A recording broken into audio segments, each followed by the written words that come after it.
nossa família uma casa firme. Amém? Pais e filhos, conflitos e desafios. Tem 2 irmãos aqui, não? A Gláucia e a Adriana são 2 irmãos. Queria saber de vocês, assim, se na escalada de vida de vocês aí, antes de casarem, né, que agora cada um tem sua casa, é dono do seu nariz, queria saber se a convivência foi fácil. Foi não, é? Dificultou? Olha lá. Pais e filhos, conflitos e desafios. Quem é o caçula? Quem é a caçula? Caçula é folgado mesmo, irmãos. É isso aí mesmo. Não tem essa não, né? Bom, talvez eu não fosse a pessoa ideal para falar a vocês, é porque eu sou um caçula. Então, provavelmente tenha sido privilegiado, né? Acredito que tivesse outras pessoas com mais experiência do que eu, né? Para falar sobre isso. Mas uma vez eu perguntei para o professor na escola bíblica, ele me falou assim: tudo que você fala de acordo com a Bíblia. Se você fala de acordo com a Bíblia tem toda a experiência necessária para nos ensinar como nós devemos agir. Então é verdade, se nós falarmos da Bíblia, nós teremos as respostas certas para a nossa vida. Amém? Meus irmãos, pais e filhos são uma conexão eterna. Vocês concordam com isso?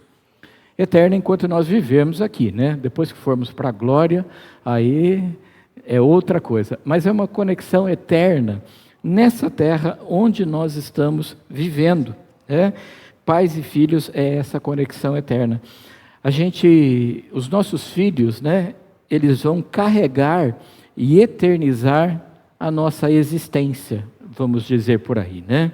Por quê? Porque eles são a nossa continuação, eles são a nossa raiz.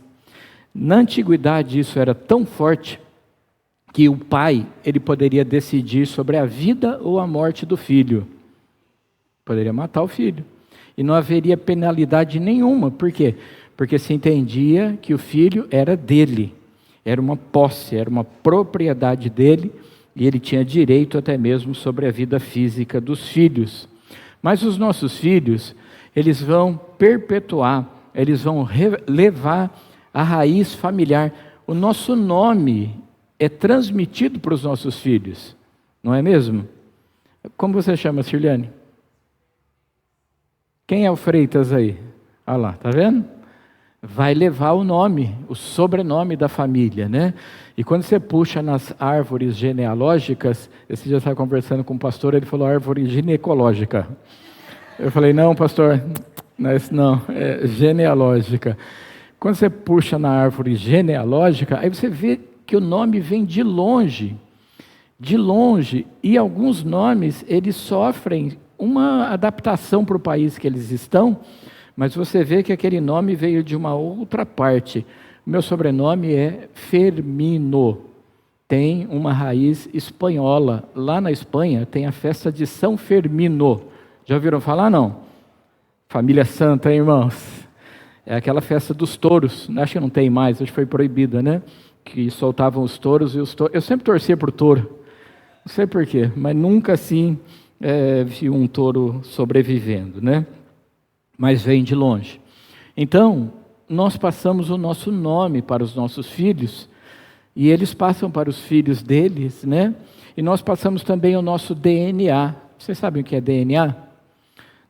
O DNA são informações genéticas sobre nós. Quando um homem e uma mulher têm uma relação sexual e há uma fecundação, o espermatozoide ele fecunda o óvulo da mulher. Então, o espermatozoide carrega 100% do nosso DNA e o óvulo também. Quando eles se fundem, 50% do DNA do homem e 50% do DNA da mulher, eles permanecem no filho. Então, os nossos filhos são 50% do seu, 50% da sua mulher. Até nisso, Deus, ele é sábio, né? Para que nós, como pais, possamos entrar em acordo, porque você só deu 50%. Então você tem que escutar seu marido, escutar sua mulher na criação dos seus filhos. Mas veja que coisa bonita, irmãos. Tão bonito isso que o espermatozoide e o óvulo, eles contribuem com 50%. E o DNA do filho é um DNA completamente diferente e novo. Né? Não é igual nem o do pai nem da mãe. É uma mistura dos dois DNAs. 50% da carga genética do marido, 50% da carga genética da mulher. Com uma exceção, quando os gêmeos são univitelinos, que eles são gerados juntos ali, né? Então, não. Então, eles têm o mesmo DNA. Que coisa, né? Pelo menos foi o que eu pesquisei aqui, tá bom? Escola bíblica também é cultura, tá? E é exatamente isso. E quando você faz um exame de DNA, tipo ratinho assim, a probabilidade do exame de DNA, tendo a colheita do pai ou da mãe, é 99,99% de certeza de apontar que aquele filho é daquela pessoa. Então, os nossos filhos fazem essa conexão através do DNA. E os traços físicos, né? Traços físicos. Os nossos filhos vão herdar traços físicos nossos. Eu não sei se isso é bom ou mal, né? Não sei se isso é bom ou mal. Mas eles vão herdar. Os filhos se parecem ou mais com o pai ou mais com a mãe. Não é verdade? Estou procurando filhos aqui, mas o Erivanzinho, por exemplo, lá, se parece mais com quem? Com a Cláudia? Olha lá, gente, para vocês verem. Levanta aí, família, por favor. Com quem? Fica no meio lá dos dois abençoados lá. Ó. Quem? Se fosse a Micaela, não tinha dúvida. Ei, o que vocês acham lá? Os traços físicos do Erivan.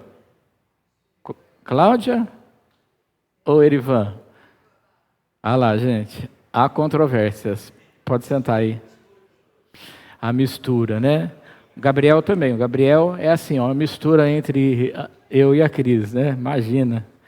O Gabriel, quando ele era pequeno, ele se parecia muito comigo. Hoje se parece menos. Mas se ele andar, falar ou fizer algum gestual, então aí vai denunciar que ele é meu filho, né? Porque ele tem muitos gestos. Então, às vezes são características físicas. Ah, lá chegou. Dá uma olhada. Às vezes são características físicas, não só da feição, mas da forma, do gestual, né? A doçura, talvez, da mãe, a explosão do pai. Às vezes a gente transfere isso aí para os nossos filhos, tá? Porque nós transferimos, além das características genéticas, físicas, transferimos também as características comportamentais. Era exatamente o que eu ia fazer. Às vezes o filho se comporta muito mais como o pai ou como a mãe. Olhem esse versículo, podemos ler juntos lá, irmãos? Versículo que a gente gosta sempre de ler, né? Nas dedicações de crianças. Vamos lá? Quanto aos seus filhos, eles são herança do Senhor, fruto do ventre, um presente de Deus. Esse versículo aí traz dois adjetivos sobre filhos, que é herança e presente. Então, filhos são, da parte de Deus, são herança e presente. O que é uma herança, pessoal? O que é herança? Seu pai deixou herança para você, Cássio? Dívida. É uma herança. Maldita, mas é. Herança. Herança são bens que nós deixamos quando morremos. Heranças são bens que nós deixamos quando nós morremos, né? Quando nós morremos. E os nossos filhos não são os nossos maiores bens? Ou não? Você trocaria seu filho por R$1 milhão? E por 10? Gente, os nossos filhos são os nossos maiores bens. O André pensou, o André falou, tenho duas tampas. Então, se heranças são os bens que nós deixamos quando nós morremos, exatamente, os nossos filhos são heranças, são o maior bem que nós vamos poder deixar. Eles são o nosso legado para o mundo, né? Nós queremos que os nossos filhos sejam melhores do que nós, irmãos? Melhores crentes? Mais bem-sucedidos financeiramente? Claro, que vão mais longe no seu estudo. Meu pai sempre falava, nunca fui a uma faculdade, mas enquanto meus filhos puderem estudar, estudarão, né? É que está no nosso coração, preparar os nossos filhos para eles serem o nosso legado. O legado mais importante que nós temos que deixar para os nossos filhos é que sejam homens e mulheres de Deus. Isso é o mais importante, né? Isso é o mais importante. E presente. Presente é algo dado em sinal de amor ou de afeição. Você dá um presente quando você tem afeição por alguém, né? Os nossos filhos, nós recebemos os nossos filhos porque Deus se afeiçoou de nós, porque Deus nos ama. Então Deus nos presenteia com filhos. Deus nos dá filhos porque Ele nos ama. Amém? E um filho fora de hora, uma menina não casada que engravide. E aí? Continua sendo herança e presente, pastor? Continua sendo, porque os filhos não têm culpa nenhuma da atrapalhada dos pais. É por isso, meus irmãos, que o aborto está fora de questão. Porque a criança... É engraçado que todo mundo que é a favor do aborto já nasceu, né, gente? Se eles estivessem no útero, eles não seriam a favor do aborto. A vida, irmãos, do nosso ponto de vista, ela é concebida na hora da fecundação. Não tem essa de 1 mês, 2 meses, 3 meses. É um ser. Deus falou com o profeta Jeremias, quando você estava na barriga da sua mãe, era uma substância informe, ou seja, não era nada ainda, eu te chamei. Então, irmãos, está no útero, está fecundado, é vida. E crentes não destroem vidas. Então, nós somos contra o aborto completamente. Sempre, pastor, não. Há situações que o aborto ele não é tolerado, mas ele é aceitável. Uma situação em que a mãe esteja à beira da morte. E aí? Né? A Cláudia quer falar lá. Pastor, e 2 situações, né? Uma, o senhor falou da fecundação. Ali, quando o óvulo é fecundado, já está a pessoa pronta que vai se desenvolver, mas todas as características já estão ali. Você já pegou a característica da mãe, já pegou a característica do pai e já está o projeto do que você vai ser. Sim. Mesmo nesse estágio inicial, é uma vida, porque ele já está praticamente pronto, tudo que você vai ser já está ali. E a outra questão, que agora eu esqueci, mas essa é a mais importante, de anular o aborto em toda situação. Fecundou, você já vai ser quem você vai ser. Suas características, seu DNA está pronto. Ele só vai desenvolver enquanto está nos 9 meses. Mas ele está pronto. Quem você vai ser já está ali. Sim, já está... É maravilhoso, irmãos. Estudem um pouquinho lá do desenvolvimento celular, né? Como que acontece. Alguém discorda? Pode discordar, não há problema nenhum, viu, gente? Alguém discorda que um feto recém-fecundado é uma pessoa já? Vocês discordam? Não? Alguém teve alguma experiência de aborto na família, ou você mesmo e tal, e que depois você entendeu completamente diferente? Aqui não estamos aqui para acusar, viu, irmãos? Então, quando um adolescente engravida, a solução não é abortar. A solução também não é casar, porque casamentos são construídos... são feitos não por necessidade. A pessoa não se casa porque ela está grávida, ela se casa porque ela ama. Não é isso? Então, antigamente havia muito erro o seguinte: engravidou, você vai ter que casar para sofrer. Porque talvez aquilo não seja a vontade de Deus. Vai ter que assumir, com certeza. Pois não, outra Cláudia. questão que eu tinha esquecido e tem a ver com isso, por isso que eu lembrei. Não é o caso, eu tive um aborto espontâneo antes do Erivanzinho, o corpo expulsou, mas a minha irmã mais nova, ela tentou abortar por algumas vezes. Ela engravidou muito nova e ela tentou abortar por algumas vezes e, graças a Deus, não conseguiu. E o que eu ia falando? A gente vê que muitos filhos que possivelmente poderia ter sido sofrido o aborto e vêm a nascer, são eles que no futuro terminam cuidando dos seus pais. Verdade. Então, às vezes, você está querendo abortar a sua bênção, independente da situação que foi gerada, mas muitas vezes são esses que cuidam dos seus pais. Sim, o pastor Marco quer falar. Espera só um minutinho para sair na gravação também, para o povo escutar. Não, eu só queria lembrar, como fiz curso de corretagem também, né? Herança requer cuidados jurídicos, existe responsabilidade, não é só um presente. Sim, verdade. É isso mesmo, né? Tem qualificativas, né? De que se você pode herdar ou se você não pode herdar, né?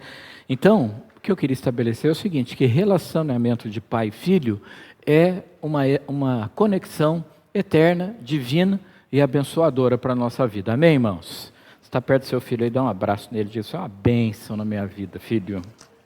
Amém. Todo mundo concorda que é bênção, que filhos são bênção e que pais são bênção? Bom, então vamos complicar um pouquinho aí, tá? Então, por que esses relacionamentos abençoados, eles se transformam muitas vezes em verdadeiros campos de batalha dentro das próprias casas? Eu queria escutar vocês. Se tudo que nós falamos aí é verdade, e filhos são bênção, são herança, são a nossa continuação, por que então que a partir talvez dos 11 anos, está entrando na pré-adolescência, os relacionamentos se transformam num verdadeiro campo de batalha dentro de casa? Alguém tem uma opinião a dar? A Jéssica está lá e precisa do microfone. O Regis, está com o Cássio. Olha, temos dois hoje, irmãos. Estou seguindo a Jesus Cristo. Vai, Jéssica. Pastor, eu acho que às vezes por conta da bagagem que o pai e a mãe podem estar carregando, né? Eu, na adolescência, tive muito conflito com a minha mãe, principalmente, né? E ao ponto da minha mãe já ter falado para mim, eu deveria ter te abortado. Eita, tá amarrado. Mas hoje eu tenho um entendimento que era o melhor que ela poderia me oferecer, né? Uhum. Que era, na verdade, a forma como ela foi criada, a bagagem dela. E quando eu me casei com 18 anos, graças a Deus, quando eu saí de casa, aquilo que o pastor falou, eu queria casar rápido para sair de casa. Fugir de casa. Não foi por causa de mim? Ficou sabendo agora, Fábio?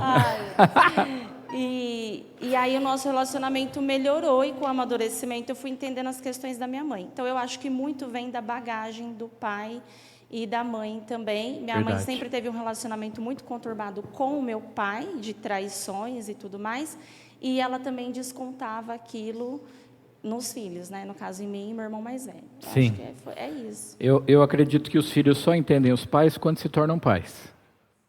Aí você entende por que o pai fazia aquilo lá. Não aliviando os pais, porque a gente vai ver cada pai aqui que Deus me livre, tá? Mas é verdade. Mais alguma opinião, gente? Por que as famílias se transformam em verdadeiros campos de batalha em algumas épocas da vida? Bom, pastor, eu acho que às vezes falta de sabedoria, principalmente dos pais, né? Porque a palavra fala para a gente não provocar a ira nos nossos filhos, né? Sim, verdade. Então tem muita ocasião que a gente pode estar recuando e a gente quer enfrentar com os nossos braços, com nossas forças, né? É verdade. Alguém teve, assim, dificuldades na sua vida, no relacionamento com seus pais, dentro de sua casa, no passado? Alguém teve essa experiência? Fábio teve, Rejane também teve. Conta rapidinho pra gente, Rejane.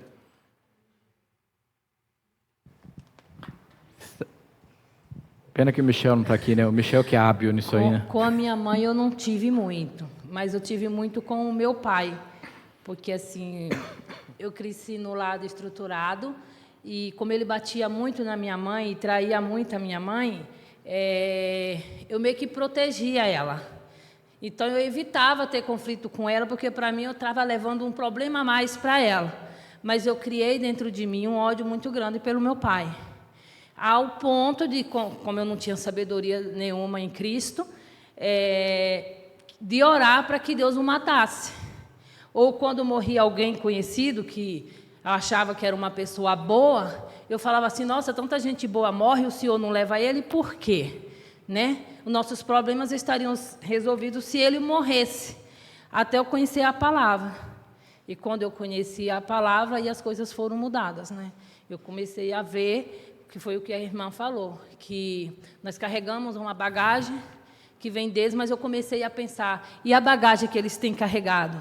E a bagagem que veio do meu avô, que veio do pai do meu avô, comecei a pensar nos ancestrais antes. E aí eu comecei a entender um pouco mais. Hoje, graças a Deus, eu sou liberta, amo meu pai, já pedi perdão a ele por esses pensamentos, já conversei com ele sobre como eu via e como eu sentia. E hoje eu consigo falar que o amo e aceito até abraçar ele, que antes ele não conseguia abraçá-lo. Amém. Empatia, né, Rejane? Chega uma época na vida da gente que a gente desenvolve a empatia, que é a capacidade de se colocar no lugar da outra pessoa. O que meu pai viveu? Igual a Jéssica falou, era isso que ela tinha para dar, né? Hoje a Jéssica tem muito mais a dar para Sara, né? Mas era aquilo que eles tinham para nos dar, né? Eu penso o seguinte, que pode falar, meu irmão, se não der tempo a gente Pastor, termina. Existiu e sempre vai existir choque de geração, choque de cultura, e é uma coisa que não independe, porque o pai sempre vai ter mais conhecimento da vida do que o filho. Quando o filho estiver velho, ele vai ter mais do que o filho dele também. Eita, trabalhando com jovens todos esses anos, eu acabo vendo que os jovens às vezes superam os filhos, e os pais algumas vezes deveriam se espelhar nos filhos na questão espiritual. Porque eu vejo alguns pais que sabem muito menos do que os filhos, né? Em questões bíblicas, eu estou dizendo, né? Mas o Rubens tem razão. Eu coloquei... Quer falar de novo, Fábio? O Fábio hoje está... Professor, aí, olha o nosso professor. Fala, Fábio. Bom, o senhor falou de dificuldade, né, na infância. Meu pai abandonou nosso lar, eu tinha mais ou menos uns 5 anos de idade. Minha mãe nunca trabalhou na vida e se encontrava sem trabalho, sem moradia, com 5 filhos. Com 10 anos eu sofri um acidente, onde eu fiquei internado por 1 ano na Santa Casa. Meu pai nunca apareceu. A gente chegou a passar muita fome, muita dificuldade mesmo. E eu sempre amei meu pai, sempre busquei por ele. Nunca foi ministrado o evangelho para mim. Nunca foi falado para mim o mandamento de Deus. Mas eu nunca deixei de amar meu pai, por mais difícil que foi a minha infância. Amém. Ô, Fábio, é uma brincadeira, pode falar a hora que você quiser, tá? Ô, Kleber, só um golinho a mais aqui de retorno para mim, por favor. Pessoal, o Rubinho falou sobre choque de gerações. Eu destaquei dois complicadores aqui, porque há desentendimentos entre pais e filhos. O primeiro é choque de gerações e a segunda é pecado, né? Primeiro, choque de gerações. Você foi criado, nossos pais foram criados em outro mundo, irmãos. Em outro mundo. Eu tenho 58 anos. Imagina, não deveria ter falado, imagina, retrocede isso para a época que eu nasci, 1966. Era outro mundo, gente. E aí, você vai pegar meu pai, retrocede pelo menos mais 20 anos para ele poder ter um filho, né? Eu não sei quantos anos ele tinha. De 66 já vão ser 1946. A Segunda Guerra estava acabando, quando ele estava se formando. É outro mundo, gente. Completamente diferente, né? E em muitos aspectos, eu prefiro a geração do meu pai, a passada, do que a minha e a atual. Então imagina o choque de gerações que tem do avô para o neto. É muito grande. E para compreender esse choque de gerações, precisa de muita empatia e de muito desejo de fazer isso, né? Só que os laços familiares entre pais e filhos fornecem essa capacidade de transpor esse choque de gerações. Em segundo lugar, o pecado. O pecado trabalha no coração de homens e mulheres para que as relações interpessoais, relações de pai e filho, fiquem difíceis e às vezes até impossíveis, tá bom? Então vamos caminhar, vamos estudar alguns casos, alguns conflitos, alguns casos. É interessante que a Bíblia não passa pano para ninguém, gente. Você sabe o que é passar pano, né? Não é limpar não, tá, gente? A Bíblia não esconde defeitos de ninguém, ela revela. Então, tem alguns casos na Bíblia que eu acho que a gente pode enriquecer a nossa vida hoje e ver se nós estamos indo por aí. O caso número 1 é o de Caim e Abel, capítulo 3 e 4 do livro de Gênesis. São muitos textos, provavelmente eu não consigo nem terminar a aula que eu preparei, né? Então, se você quiser, depois do estudo bíblico, você pode pegar, né? Eu mando digital para vocês o PDF, tá? Capítulo 3 e capítulo 4 de Gênesis fala da primeira família, fala de Adão e Eva. Esse texto do capítulo de Gênesis, capítulo 4, versículo 3 e 7, eu não consigo ler aqui, mas se alguém tiver a Bíblia aí a pontos, né? Traz o microfone para alguém ler para a gente, por favor. Gênesis, capítulo 4, versículo 3 e 7. Alguém pode ler para a gente, por favor?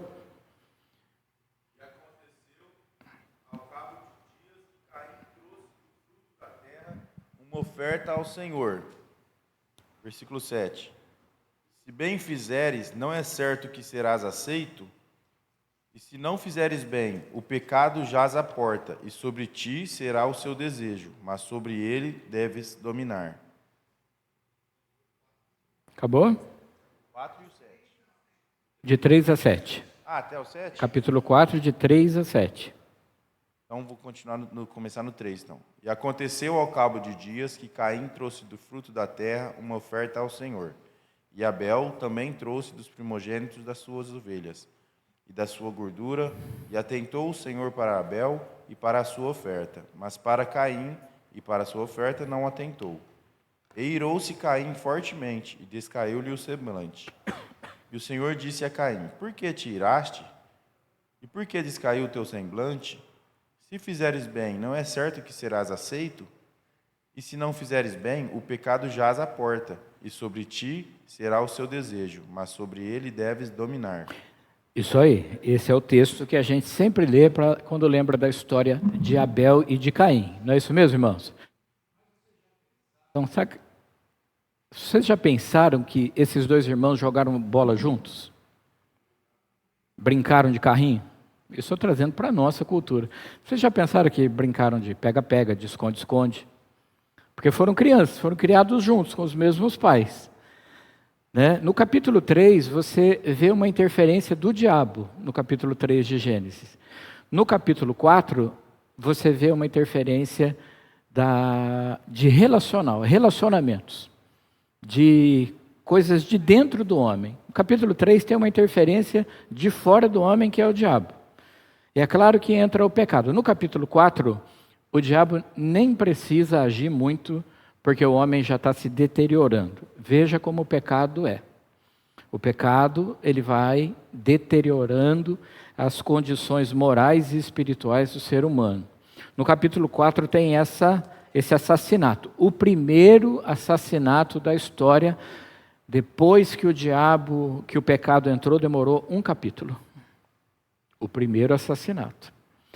Amados, eu penso assim que os grandes problemas da humanidade, eles não são resolvidos com medidas sociais, econômicas, financeiras. O grande problema da humanidade é não ter Jesus no coração.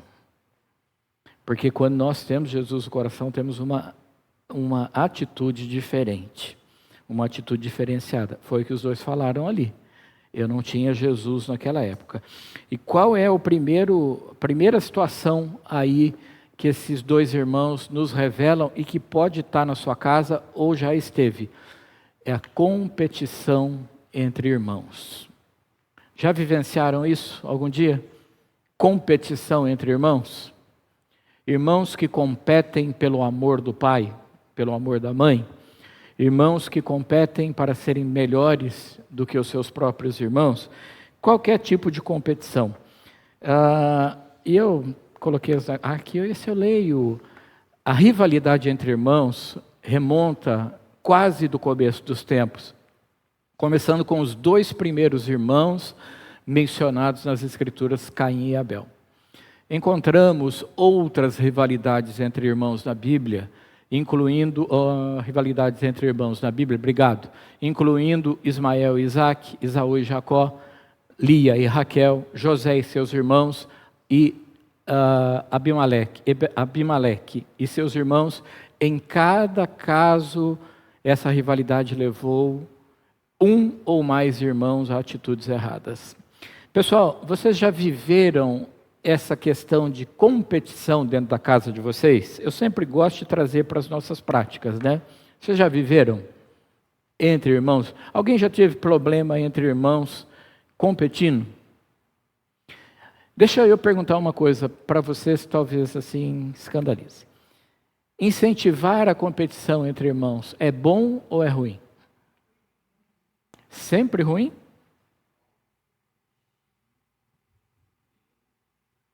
É sempre ruim? Incentivar que os irmãos compitam? Quem acha que é ruim, levanta a mão.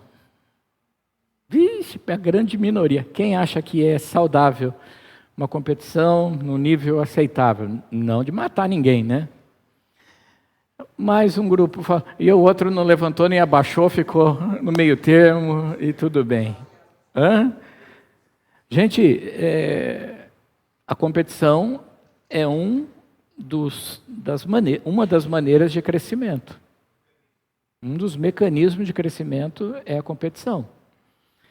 Quando você vai trabalhar, por exemplo, e você é um vendedor, se você vender mais, você é melhor remunerado.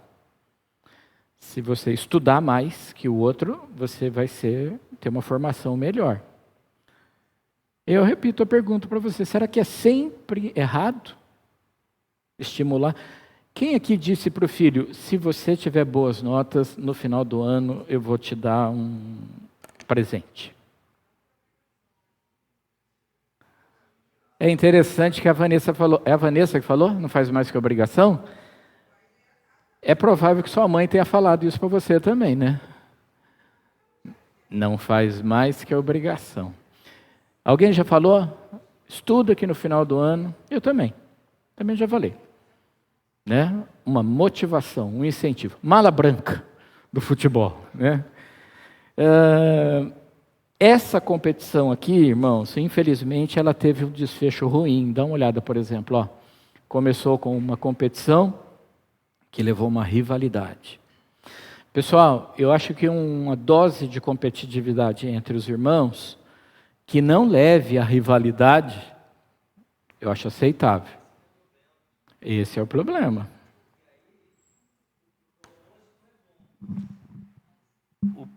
O propósito da competição é bom. Agora, as partes envolvidas têm um detalhe, né? Que o pastor já falou, o pecado, né? Aí nessa competição pode abrir uma brecha para ódio, para rancor, para inimizade, e vai gerar um desgaste para os próximos anos, né? Sim. É o que eu vejo, eu sinto. Né? Um grande perigo, né? Um grande perigo. Está lá atrás a irmã com a mão quase tocando no teto, mas tem um aqui antes. Realmente, eu acho que a competição pode gerar o que o pastor falou, que é o pecado, mas eu acho que a gente tem que deixar os filhos também entender que uma competição pode ser saudável. Se a gente não criar essa maturidade neles, eles sempre vão achar que a competição nunca é bom. Então, assim, realmente a competição pode gerar rivalidade, virar o pecado, mas se eles tiverem consciência e maturidade para entender que não deve chegar a esse nível, eles vão ser maduros no futuro, né? Ok, é a Priscila que está pedindo a palavra lá no fundo, gente.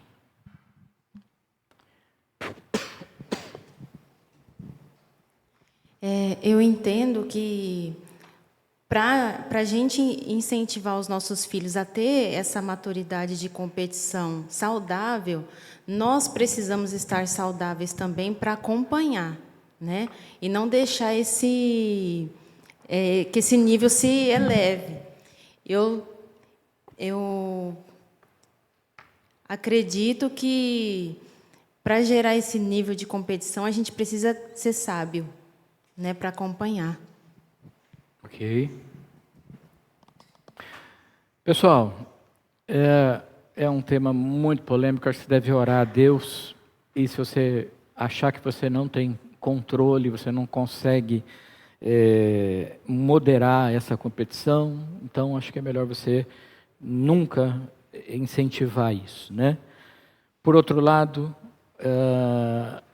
também acredito que nós sempre estamos nos competindo, né? Se não com os nossos irmãos, estamos competindo no trabalho, numa vaga de emprego, então a competição faz parte do nosso mundo, né? Mas olha, a competição desses irmãos levou à rivalidade, e rival é inimigo. Esse é o problema que o pastor Samuel falou. Rival é inimigo, e inimigo a gente faz o quê? A gente vence, a gente subjuga, a gente bate, a gente derrota, a gente mata, né? Então, a competição não pode levar à rivalidade, mas é o caminho natural, né? A rivalidade dos irmãos levou eles a uma inimizade. Eles não podiam nem se ver na cara. Tanto que um deles falou, por acaso eu sou guardador do meu irmão? Então o negócio já vinha de antes, né? Senão poderia dar aquela desculpa, não sei não. Eu não sei, saber do meu irmão. Ele já é adulto, responde por ele e tal. E aí essa inimizade levou a um assassinato, a uma morte. Então, a competição é complicado, gente. A competição que leva a uma rivalidade é complicada. E o que é que Deus diz no Salmo 133, no versículo 1? Quão bom e quão suave é que os irmãos vivam em união. Está falando dos irmãos, mas quem mais chegado que o seu irmão para que você tenha unidade com ele? O amor fraternal, né? Amor entre irmãos, se ele não for gerado no nosso coração, ainda mais quando nós somos cristãos, imagina então antes disso, né? Mas o ideal, o correto, o desejo de Deus é que haja harmonia dentro do lar. E que os irmãos sejam fraternos, que sejam ajudadores uns dos outros, que sejam cooperadores uns dos outros. E a competição pela competição não vai gerar unidade entre os irmãos, né? Não vai gerar. Então, a gente precisa viver, entender que essa rivalidade, ela não pode existir. Nós não fomos criados para que a nossa família seja um campo de batalha, onde a gente está tentando subjugar alguém. Por quê?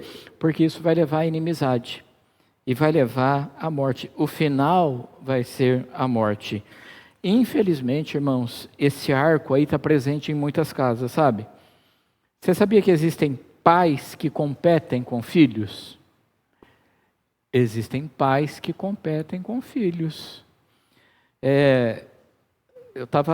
Eu leio muito jornal, esses dias a filha matou a mãe, porque a mãe roubou-lhe o namorado.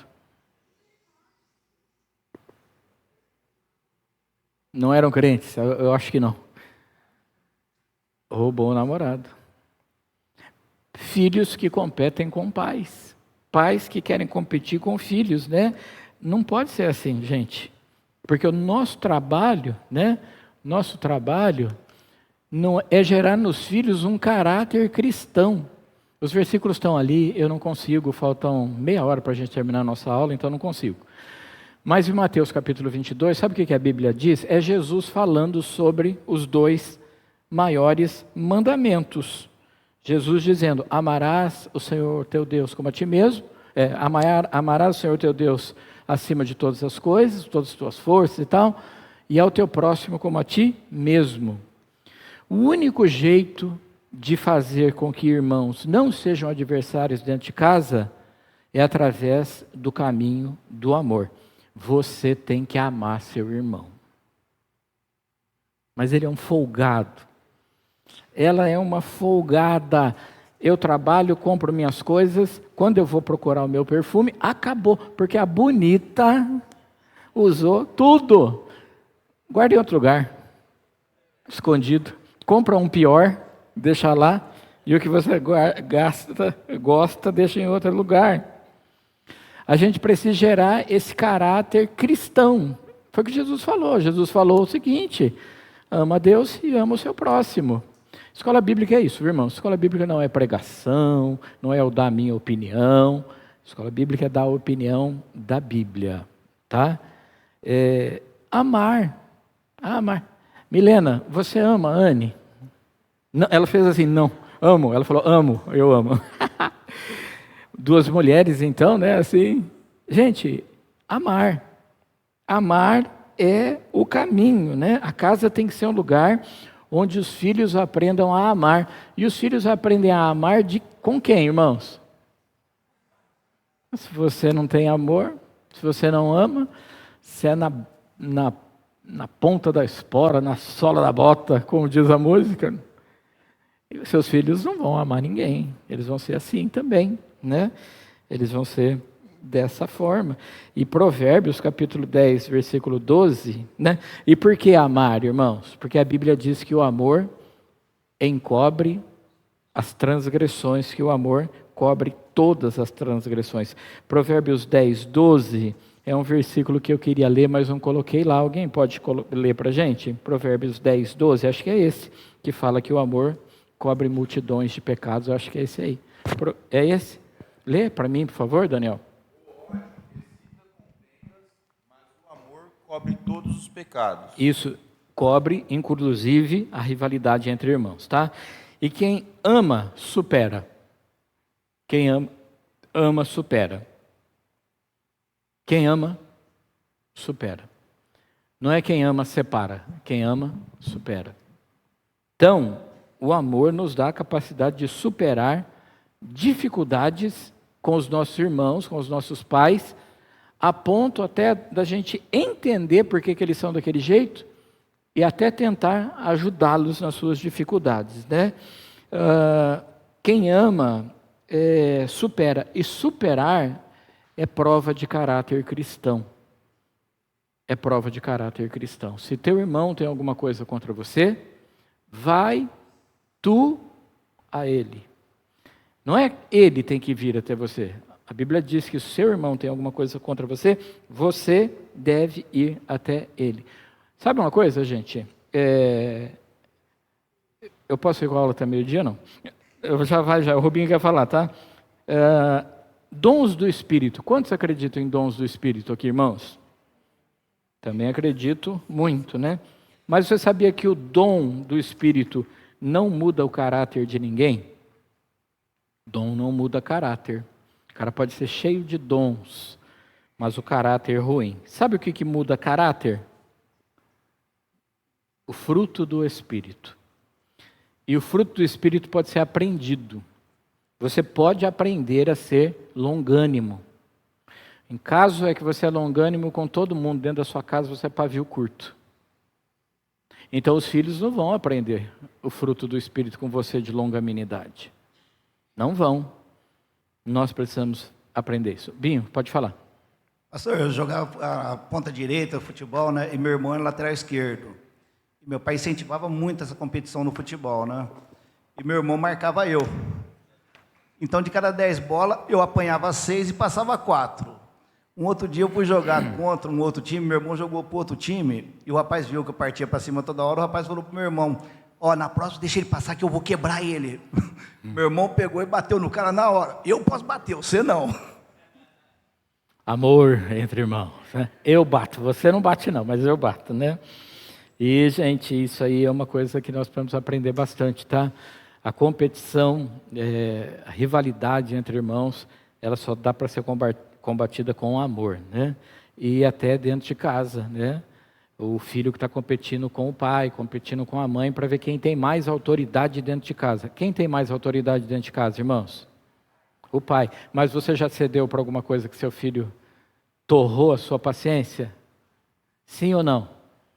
Eu já. Já. Então, ganhou a competição naquela hora. Então, amados, nós precisamos ser... É muito fácil chegar aqui e digitar um monte de regras para você. Não, Há situações, irmãos, que a casa vira um barril de pólvora. É melhor ceder. Né? Sabe por quê? Porque uma pessoa imatura não cede. Muitas vezes uma pessoa imatura não cede. E a força, às vezes, reside em ceder. Dica de casamento, viu, meu irmão? Tem dia que não adianta. Tem dia que tem que deixar a senhora, sua esposa, fazer o que ela quer. Irmã, tem dias que você tem que baixar a bola, né? E falar, tá bom, querido, vamos fazer do seu jeito. Porque casamento, na minha opinião, não é uma relação em que uma pessoa manda e outra obedece. Não é. Casamento, na minha opinião, é a arte de saber ceder. Se a mesma pessoa cede toda hora, ela foi subjugada. Ela não é igual. E a mulher é igual ao homem. Por isso que, semana passada falamos sobre papéis, mas não entramos nisso. Né? Por isso que nós precisamos aprender a ter... fugiu a palavra. Acordo. Acordo em casa é quando a mulher não concorda totalmente, mas está de acordo. Então vamos fazer desse jeito. Só que não adianta nada, minha irmã, você falar vamos fazer do seu jeito, depois dá errado, você fala, tá vendo? Vai! Eu não te falei que não ia dar certo isso daí e tal. Irmã, não precisa falar, é só dar aquela olhada assim, sabe? Pois é, acordo. André, você vai falar alguma coisa? Louvado seja Deus. Fala, André. Ela me provocou aqui, eu vou falar. Ontem a gente saiu, foi no shopping, a gente ia comprar um presente para Yasmin, e era R$900. Eu falei, não, muito caro. Vamos esperar. Eu achei por 320. O presente que ela queria não era de repente a qualidade, mas não a mesma marca? Então, a mesma marca, tudo, então. Né? Ela chorou, não? Hã? Ela chorou que queria na hora, não? Queria. Ficou brava. Olhou de cara feia, mas... Eram tênis, não? É. Já conheço as ovelhas. Ovelha basqueteira, que precisa de tênis bom para lá, né? Tá vendo? Vamos esperar e tal. E na hora que você fala, depois a gente compra, na cabeça da criança já vem aquele golpe, né? Na volta a gente compra. Aí não compra nunca mais. É errado, irmão, isso é mentira, né? Irmão, se você falar para o seu filho, depois a gente faz, depois vai ter que fazer. Senão você está ensinando para ele que mentir, tudo bem. Pô, tem mais um montão de casos aqui, a conclusão, não vamos não. Mas vamos para 2 irmãos aí, ó, Moisés e Miriam. Capítulo 12, do versículo 1 ao versículo 10. Impossível de ler tudo, né? Mas esse versículo 12, 1 e 2 dá para a gente ler, tá? Vamos ler? E falaram Miriam e Arão contra Moisés por causa da mulher cuxita, com quem ele casara, perguntando... Disseram, porventura falou o Senhor somente por Moisés? Não falou também por nós? E o Senhor... Irmãos, eu gosto dessa final, quando a Bíblia fala, o Senhor ouviu. Você sabia que Deus está escutando? Você sabia, Yasmin, que Deus escutou o que você falou no seu coração, na hora que seu pai falou, não vamos comprar, não? Obrigado. Valeu.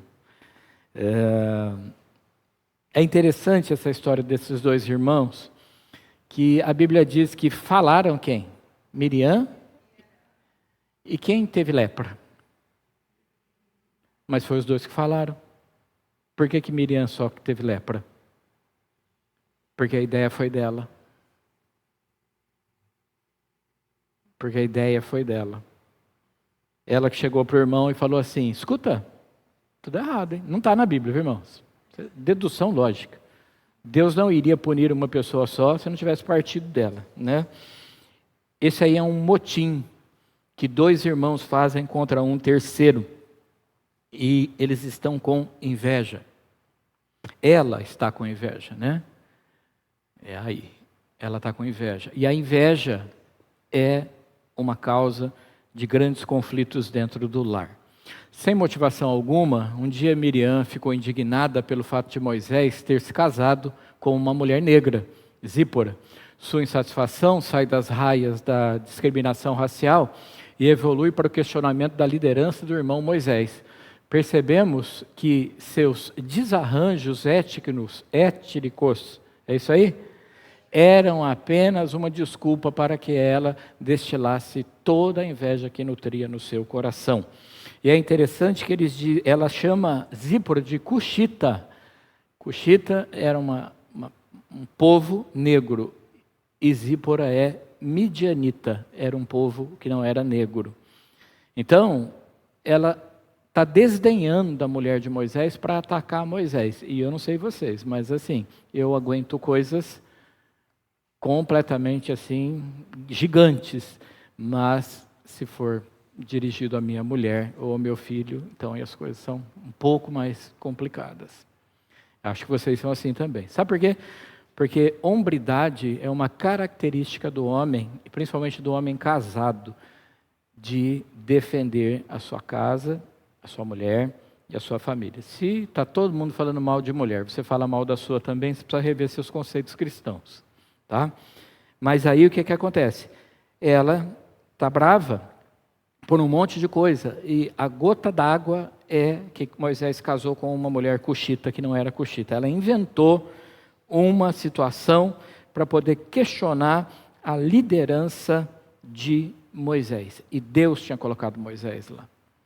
Deus chamou Moisés. Miriam foi importante? Importantíssima. Miriam era uma pessoa com a qual Deus usou, porque foi Miriam quem seguiu o cestinho, Miriam que deu a ideia para a princesa recolher Moisés de lá e tal. Sim, mas Deus escolheu Moisés. Irmão, Deus escolhe quem Ele quer. Deus escolhe quem Ele quer. Muitas vezes, já viram essa situação entre irmãos que não se contentam com aquilo que é seu e querem o que é do outro? Criança tem muito isso, não tem? Está com o seu brinquedo, quer pegar o do outro. Quer pegar o brinquedo do outro. Já nasce no nosso coração esse sentimento, sabe? Essa coceira na mão de ter aquilo que o outro tem. E a Bíblia chama isso de inveja. E muitas vezes os pais, eles acabam gerando nos filhos algo não muito bom. Por exemplo, o filho mais velho tem alguma coisa, falando mais ou menos de idades, mas não muito diferentes. O filho mais velho, o filho mais novo faz alguma coisa, o filho mais velho reage e o pai diz: mas é criança, você tem que deixar ele fazer. O que vocês acham disso? O filho mais velho está comendo alguma coisa, o mais novo pega, mas é criança, deixa ele comer. E aí? Fala, gente. Marina, fala alguma coisa, Marina, por favor. A Marina está fazendo assim no banco e tal. Acha errado? Errado. Mas também não está gerando no coração do filho mais velho a característica de compartilhar o que tem, de ser bondoso, generoso, de repartir? Gente.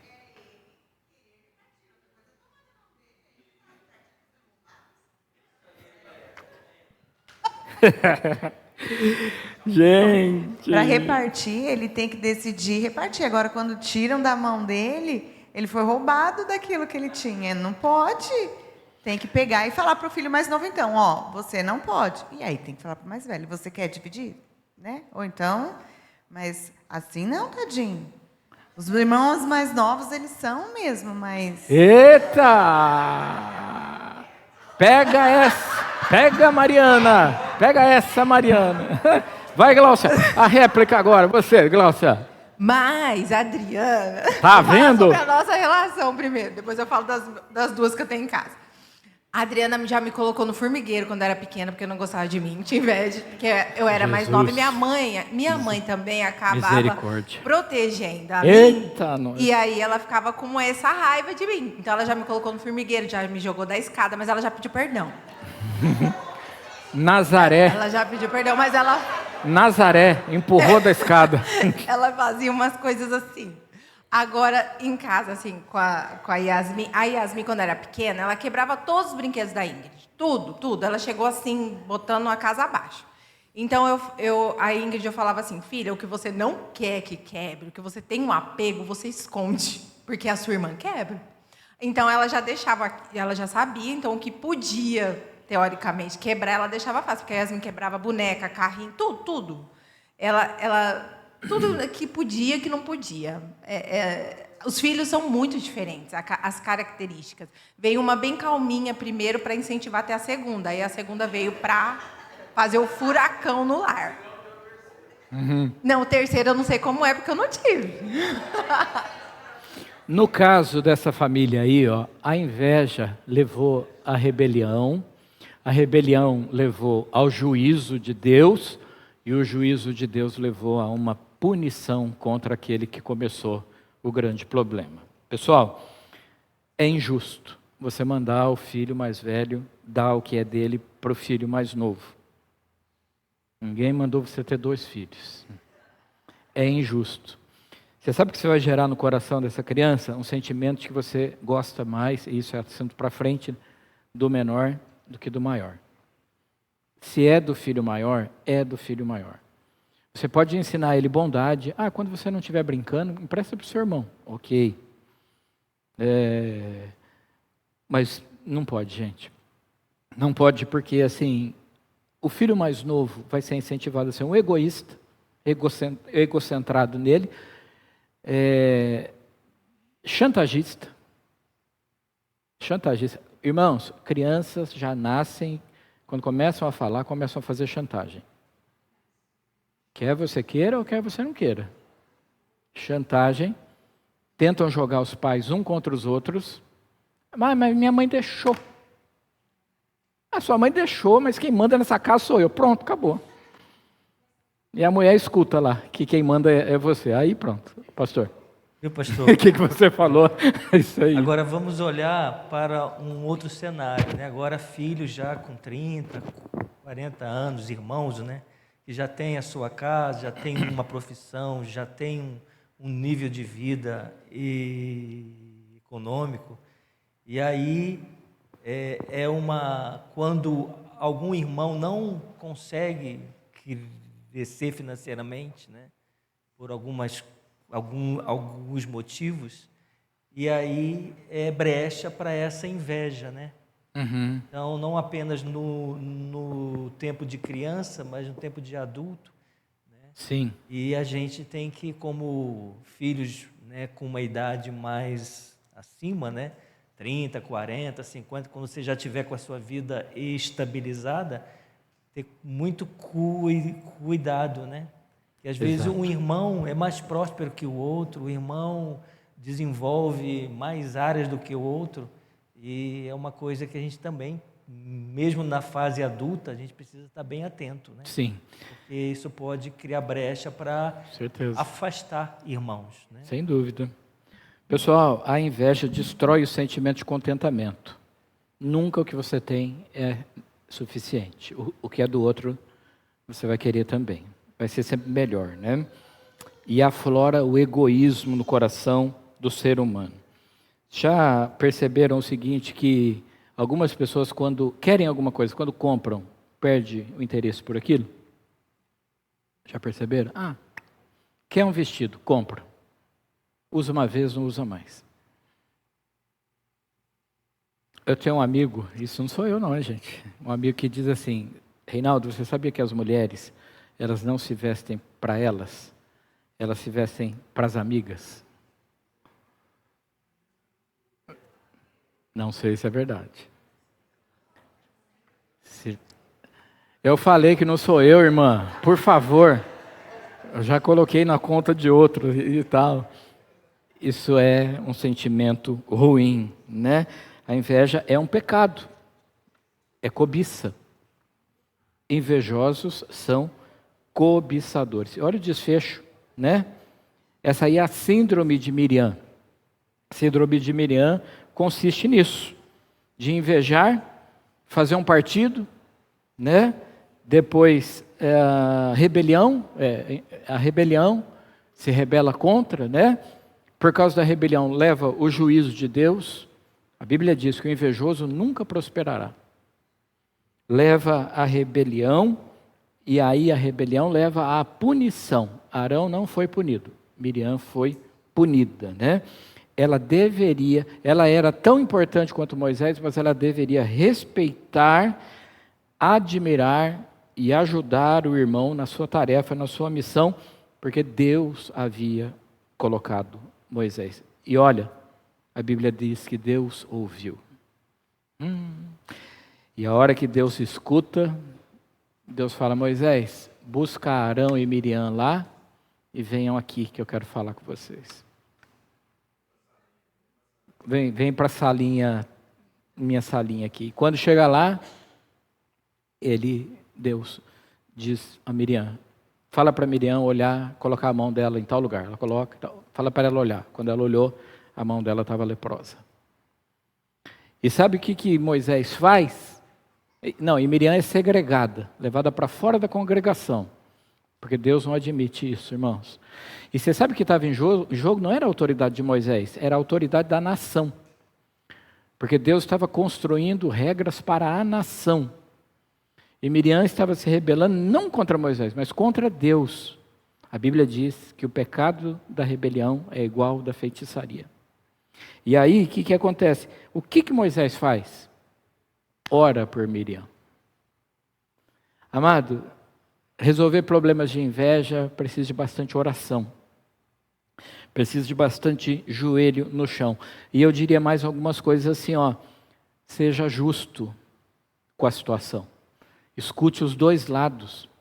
Porque talvez, ouvindo os dois lados, você tenha a dimensão correta. Não escuta um filho só. Não escuta um lado só da moeda, sabe? E aí você vai na medida certa. Deus não puniu Arão. Foi na medida certa. Foi aqui que começou? Então, é aqui. Não sai distribuindo castigo. Irmãos, deixa eu falar uma coisa. Substitua a palavra castigo pela palavra disciplina. Castigo é só um castigo. Disciplina visa ensinar. Quando você vai para a escola, você aprende que português, matemática, geografia são o quê? Disciplinas. Não está punindo ninguém. Se bem que acordar de manhã, às vezes é um castigo, né? É uma disciplina. Então, disciplina é didático. Então, seja justo. Escute as duas partes, sabe? Escute as duas partes. Ministra o coração das partes envolvidas. Ministra a palavra de Deus, né? E ore. Ore bastante. Acho que a única forma da gente resolver isso é justiça e respeito. Respeitar a situação. Tem pais que não querem nem escutar. Não quero nem escutar o que você quer me falar. Aí a pessoa sai, mas que injustiça. Olha, de verdade, nessa casa eu sou só um peso. Aí pega a sacolinha do supermercado, põe uma camisa e vai, vou embora. Vou embora dessa casa que ninguém me escuta, né? Não, escuta, analisa a situação e exerce sua autoridade de pai, mas em amor, né? Em amor e com muita oração. Gente, não vou mais para frente, já são 10h09. Quanto tempo vai demorar aqui, Maria, nossa? 5 minutos, então posso ir mais um pouquinho. Gente, terceiro, acho que não vou falar disso, porque quando a gente chegar mais para frente, a gente vai falar sobre, olha, tinha mais 2. 2 bravos, hein? Não, a gente aqui já combinamos que ninguém termina depois, termina no dia. As consequências, né? Acho que eu vou para cá e vou deixar os 2 casos. Os 2 próximos casos eram assim, quando pais preferem um filho do que o outro. né? Não existe isso, gente? Existe e bastante, né? E Davi, pai negligente. Então, esses dois casos aí, né, tá no estudo bíblico aqui, tá? Fala da omissão, da negligência, e é muito interessante isso para vocês estudarem lá na casa de vocês. Mas quais são as consequências dos conflitos familiares? Uma sociedade cada vez mais doente. Se tem alguma coisa que vai sarar o mundo, é o Evangelho, irmãos. Não vai, porque a gente sabe que as pessoas não querem o Evangelho e tal. Ontem uma amiga minha, ela mora em Campinas, ela escreveu assim no Facebook dela, ela escreveu: é mais fácil alguém me converter em PDF do que crente. Aí eu escrevi embaixo: você tem toda a razão, ninguém converte ninguém. E assim, o mundo não quer os princípios bíblicos, mas nós queremos, irmãos. Nós queremos os princípios bíblicos, né? Quais são as consequências desses conflitos, então? Uma sociedade cada dia mais doente. Por quê? Porque conflitos, eles geram feridas nas partes envolvidas. As feridas levam a uma ruptura. Vou embora de casa, porque daí não preciso dar mais satisfação para ninguém, não. Se a ruptura não é, e o ser humano quer romper, quando tem alguma coisa que não o agrada ou que o incomoda, ou até que vem contra ele, não é ruim, é verdade, muitas vezes o ser humano ele quer romper. Por isso que a Bíblia diz que a disciplina, num primeiro momento, não é gostosa, mas depois torna vida. Porque o ser humano, quando ele é confrontado com algo, mesmo que seja certo e ele está errado na atuação dele, ao invés de se consertar, ele quer romper, ele quer se separar. Tá? Então, os conflitos levam a feridas emocionais, feridas às vezes até físicas, né? Levam a ruptura, que leva à repetição. Amados, é incrível isso. Os filhos estão aprendendo com os pais e com a sociedade ao seu redor. Se a gente deixar a sociedade fazer o que eles querem, então, beleza. Mas dentro da nossa casa tem que ter um contraponto. Se lá na escola ensinam princípios humanistas, dentro da nossa casa ensinamos princípios bíblicos. Para a pessoa ter o quê? Uma balança equilibrada. Agora, se você leva seu filho para a igreja, por exemplo, e aí você larga seu filho lá, e você acha que os professores da escola bíblica têm a obrigação de ensinar a Bíblia para os seus filhos, ou educar seus filhos, você está enganado. A educação vem de casa, do berço. Quem é responsável de ensinar princípios bíblicos para os seus filhos é você e sua mulher. E às vezes vocês ensinam sem falar da Bíblia, ensinam com as atitudes de vocês, né? Então, quando a gente não faz isso, quando a gente entra nesse círculo vicioso, conflitos, geram feridas, ruptura, os filhos repetem os pais. Incrível como os filhos repetem os pais, irmãos. Nem que seja lá no futuro, na maturidade, eles vão repetir algumas ações dos pais, porque aprenderam lá na primeira infância. Pais que tratam mal a sua esposa, provavelmente terão filhos que tratam mal as suas esposas. É por isso que antigamente dizia, né? Falava assim: veja como ele trata a mãe dele. É o jeito que ele vai te tratar. Provavelmente vai ser. É certeza? Não, não é certeza. Mas o ciclo natural é esse, de repetir. Então a gente precisa ter muito cuidado, que se a gente estiver alimentando esses conflitos dentro de casa e não conseguindo, como é que se diz? Não conseguindo resolvê-los, né? Nós vamos levar os nossos filhos a ser como nós somos, e piores ainda, né? Você pode ver na Bíblia que tem exemplos que a Bíblia diz o seguinte: diz que os filhos perseveraram nos erros dos pais, outros que fizeram pior. E a conclusão é a seguinte: que relacionamentos sempre vão apresentar desafios, sempre vão apresentar desafios. Relacionamento de marido e mulher tem desafio, gente? Tem desafio. Relacionamento de pais e filhos tem desafios. Relacionamentos sempre vão apresentar desafio. E nós só vamos retomar a ordem quando nós retornarmos à maneira de Deus. Como que Deus diz que nós devemos resolver coisas? É o texto que foi citado aqui hoje, Efésios 6, de 1 a 4, que diz assim: filhos, obedecei os vossos pais do Senhor, porquanto isso é justo. Honra o teu pai e a tua mãe. Este é o primeiro mandamento com promessa, para que viva bens e tenha vida longa sobre a terra. E vós, pais, não provoqueis a ira dos vossos filhos, mas educai-os de acordo com o conselho e a disciplina e o conselho do Senhor, caminhando como servos. Como que termina o versículo que nós lemos, irmãos? Caminhando, servo serve. Servo serve. Pais e filhos, num relacionamento de servos, é algo que pode dar muito certo. Muito certo.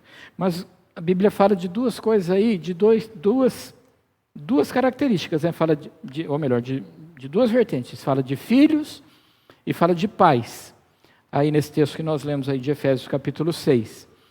Aos filhos, Deus diz o seguinte: obedeça. Obedeça. Filhos são orientados por Deus a obedecer. Filhos que estão aqui, é fácil obedecer aos pais de vocês? E aliás, todo mundo que está aqui é filho, né? Se você está aqui é que você é filho. É fácil obedecer? Não é fácil, gente. É difícil obedecer. Difícil. Esses dias aí uma irmã me falou assim: pastor, meu filho quer fazer uma tatuagem. Você pode conversar com ele? Eu falei: mas caramba, eu vou tirar o ganha-pão do Cássio. Aí eu falei para quantos anos tem seu filho? Tem 15 anos. Tem 15 anos, tá bom. Você não quer que ele faça tatuagem? Não. Então, querida, não precisa mandar ele vir aqui e diga a ele que você não quer que ele faça uma tatuagem. Só isso, pastor. Achei que o senhor ia mandar ele me obedecer? Pastores não mandam ninguém fazer nada, gente. Nada. E aí eu completei e falei para ele. Falei: cara, quando você tiver sua maioridade, a sua casa, você pinta seu corpo inteiro se você quiser. Mas enquanto você estiver na casa dos seus pais, ouça o que eles falam. Vai ser vida para você, vai ser bênção. Eu nem acho que tatuagem nem é pecado. Tatuagem pode ser pecado, pode não ser pecado. Como comer pode ser pecado. Como beber pode ser pecado, né? Como dar um testemunho falho é pecado. Então Deus diz para os filhos: obedeçam e honrem. Honrem. Honrar pai e mãe. Aí tem gente que fala: não, porque é para você viver e tal. A honra, irmãos, ela é uma característica de pessoas que amam. Então, se você ama seu pai e sua mãe, você honra seus pais, mesmo que eles não sejam crentes. Aí você, mesmo eles não sendo crentes, você honra. Você não concorda. Honrar não é concordar. Obedecer não é concordar. Obedecer e honrar é se submeter. É por isso que a gente não consegue fazer. Submeter é, por aquele momento, mesmo não concordando, a gente faz aquilo porque é uma determinação superior. Você concorda em pagar imposto? Eu até concordo, mas do jeito que é usado hoje em dia, preferia não pagar imposto, né? Mas você paga. Você paga. Mesmo sem saber, você paga. Por quê? Porque tem uma autoridade dizendo que você tem que pagar imposto. É a mesma coisa. Tem uma autoridade dentro na sua vida que são os seus pais, né? Enquanto você está lá na casa deles, eles são os filhos que abandonam os pais na velhice. Irmãos, isso não é crente nunca. Filhos que abandonam os pais, né? Nós estamos passando por uma situação assim com a minha sogra. A minha sogra, ela está acamada, está na minha casa há 8 dias já, acamada, ela não levanta da cama, nem para ir ao banheiro, né? A Cris precisa pegar ela, é uma mulher, precisa pegar a minha sogra, levar a minha sogra em horários específicos para o hospital, para ela tomar medicação que só pode ser tomada no hospital. Isso enche as paciências, irmãos. Enche as paciências. Chega horas assim que você fica estressado, né? E aí eu fico pensando, que galardão bom. Que galardão. E um dia, muitos anos atrás, eu falei, traz sua mãe para morar com a gente. Ela falou, não, de jeito nenhum, vai acabar a nossa vida. Porque minha sogra tem as características dela, né? Hoje ela não tem mais característica nenhuma. A única característica que ela tem é ficar deitada, dormindo e pensando em coisas do passado que ela até fala. Mas eu, hoje de manhã, assim, acordei orando, agradecendo a Deus pelo cuidado que a Cristina tem com a mãe. E o cuidado é pessoal, é particular, isso é honra. Querido, não abandona seus pais. E nessa época ela falou não, eu falei assim, porque se fosse minha mãe, provavelmente ela estaria morando aqui dentro de casa. Se a minha mãe pode, a sua também pode. E olha que a minha sogra nunca gostou muito de mim, irmãos. Nunca, nada. Depois ela... Essas aí são... E para os pais, hein? Vocês vão escapar não, hein? Bondade e disciplina. Um professor, para dar aula, ele precisa ter se formado na matéria, não precisa? O que eu vejo que são pais que não se formaram em nada, pais assim, que nem bons crentes são, mas têm obrigação de disciplinar os filhos e aí não sabem disciplinar, porque não aprenderam. E a Bíblia diz, pais, não irritem os seus filhos. Tem dia que a gente quer irritar, mesmo que a gente ache que não. Dá bem que eu escutei nenhum amém aqui nesse tempo. Tem dia que a gente quer irritar. Faz. Por quê? Porque eu estou mandando você fazer. Porque eu estou mandando você fazer. Não ficaria melhor? Faz, porque vai ser melhor para a sua vida, por isso, tal. Tem dia que a gente irrita. Deixa quieto, senão eu vou acabar caindo no conceito dos irmãos, né? E qual que é o antídoto? É Gênesis 37, 3 e 4, que diz, né? Depois você tem em casa, tá? Fala da história de Jacó, dos filhos e de José. A rivalidade entre os filhos de Jacó foi alimentada pelo favoritismo de Jacó a José. É bonito falar. José fez uma túnica talar, tal, e os irmãos eram invejosos. Mas quem causou inveja nos filhos, nos irmãos? O pai, que deu uma roupa de grife para um filho e pano de saco para o outro vestir, né? E aí, o que os irmãos fazem? Sequestram, querem matar. Por último momento, Deus intervém, vendem o menino, ele vai para outra terra. Nessa outra terra, Deus o honra. Ele se torna o governador, né, o segundo no Egito, governador de todas as fazendas, né, do Egito. E os irmãos vêm a ele para buscar comida. Os irmãos vêm a ele para...